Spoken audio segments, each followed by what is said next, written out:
So this is the printer we built today, and I'm going to unbox it. Stop! Please visit printrbot.com/simple before unboxing and using your new Printrbot Simple. Okay, it's killing me. I want to pull it out of the box right now, but I'm going to be smart and I'm going to go to the website. So I'm going to jump ahead to what's in the box. So it says an assembled Printrbot Simple, a USB cable, laptop power supply, some filaments. So let's see if we got everything that it says. Okay, so I got a little bit of filament, not a ton, but enough to get started. And I do have a power supply. Okay, so it's not totally wrapped up like you guys are going to get it. But there it is, my USB cable. Okay, I already have one hooked up, so I'm going to put that aside. But here's my Printrbot. There's two handles on the side, so I'm going to grab it, pull it out. Now the first thing you want to do is just grab this off the top. There it is, and then you can flip these sides up. Now, yours might be secured a little bit better, but I just threw this in the box for the video. So there is my Printrbot. So the first thing you guys want to do is print, I'm sure. So I'm going to plug this in.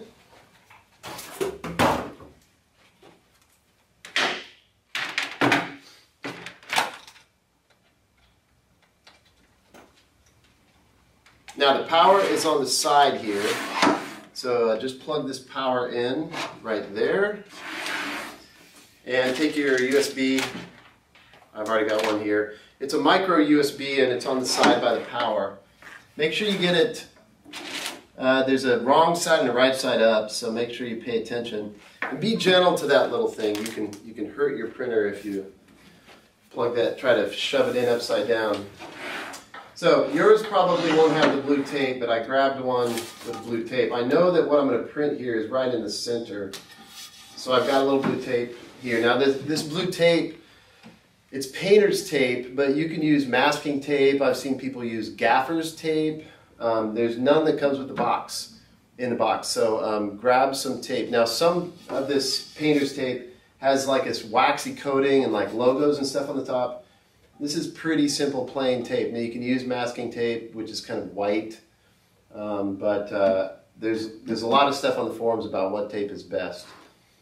Don't print on the metal bed. Make sure you get some tape. All right. Kapton is for ABS. This is going to be PLA. So I've got some natural PLA here, and to be fair, there's not a ton of PLA here. But there's enough to get going. So let me just open this zip tie up here, if I can. All right. So you got a little PLA to play with.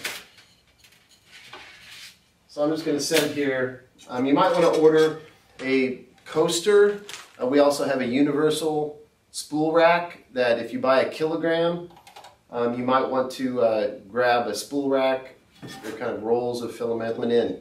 It is a little bit hard to push in at first. You'll get used to how much tension and how hard it is to push in, but we want to make sure that the hot end is powered, that it is up to temperature, and that you can manually hold down that lever and extrude the filament, all right?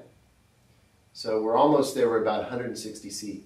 Once I know that it's extruding, I should get some pliers, but you're going to want to needle nose pliers, some tweezers, something that you can grab that filament and move it off, that little bunch of filament that's going to come out, your first blob.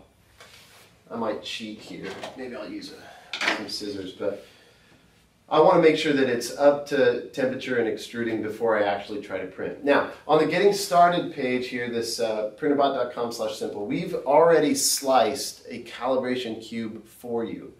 So there's a whole world of like finding files. A lot of people go to thingiverse.com and you could pick a file, but please, please, please start super simple. Walk before you run.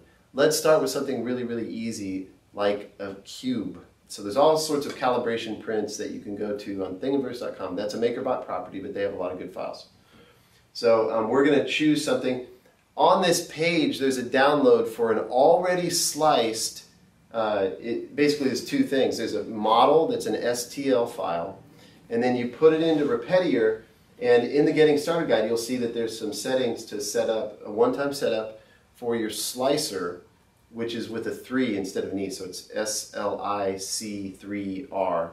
Slicer is a standalone program that you can download and play with separately if you want to like get really geeky and tweak out on all the settings and stuff. But that's built in, it's kind of used in Repetier to do your slicing. You bring in a model, you load the model, and this slicer behind the scenes will slice it into layers because we only print one layer at a time. There's X and Y. It'll print that first, and then on the Z, which is up, it'll lift up, do another layer. So you stack these layers on, and then you'll get a 3D model. So to save you a little time, we've already sliced it. So download that first calibration cube. So this printer, I'm pushing this out, and this is transparent. It's coming out black. Why is it coming out a different color than the color filament I have? Because we did a test print before we ship this. We calibrate these, we make sure the sensor is at the proper height, and we use various color filaments, so don't worry if it's a different color.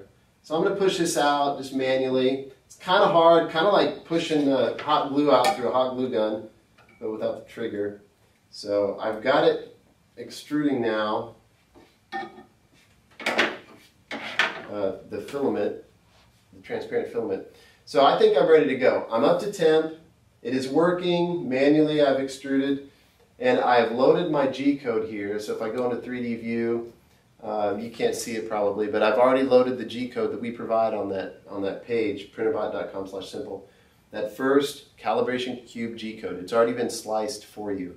So you don't have to worry about setting all that stuff up if you want to read through that later. But I do recommend you read the slicer manual, learn about slicing.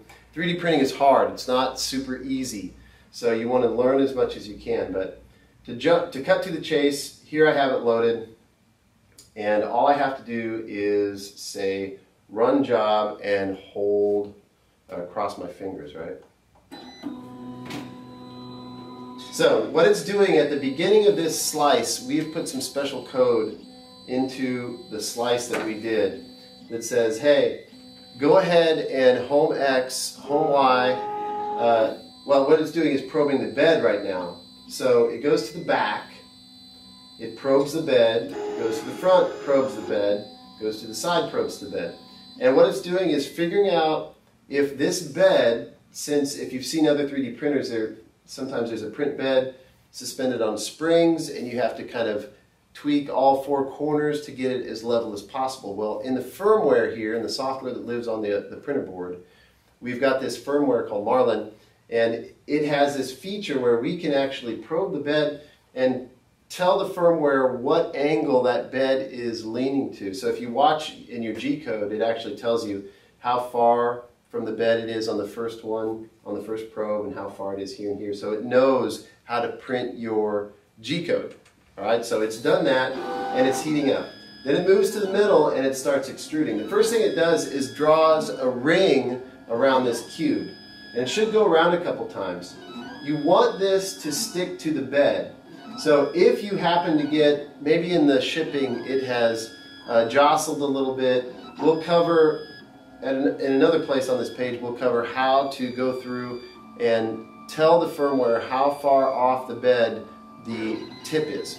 But right now we've got this dialed in because it hasn't shipped yet, everything is working great.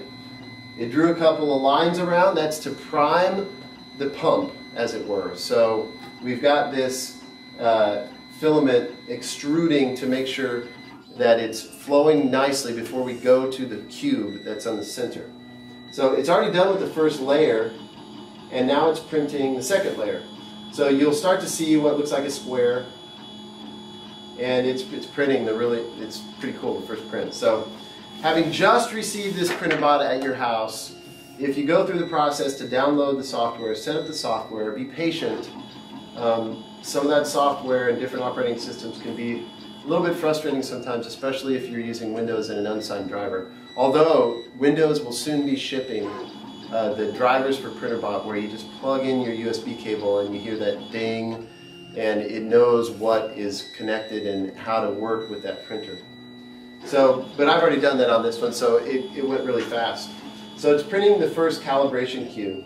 We really want you to dig in and learn a lot about the Printrbot, but right now, download the software, download the G-code that we provide, get right to printing and show that this printer works, because we want to hear from you if there's any problems. We really want you guys to have a good experience with your printer. So just wanted to show you that. Continue investigating the links and what we provide there on this first page for you and maybe your first 3D printer, but we're excited about this new model and we hope you enjoy it.